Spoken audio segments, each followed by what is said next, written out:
తెల్లని నవ్వు నువ్వు నీ చిరునవ్వుల తోట చిలిపిగా ఆడే ఆట వెయ్యేళ్ళు నన్ను చూడనివ్వు అమ్మా అంటుంటే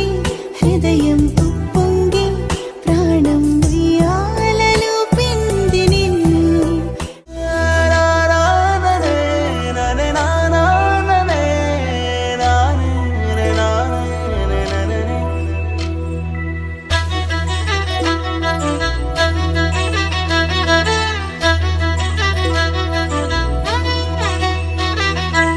బుడి అడుగుల బుడతావు అంటూ పొగడాలి ఈ లోకమంతా నీ అల్లరంతా కళ్ళారకంటూ నే మురిసిపోతూనే ఉంటా ఈ చిట్టి పొట్టి హనుమంతుడికి రవితేజ నానారు అంట నానారిలోని ఆ మంచి నడతాను మించిపోవాలి అంట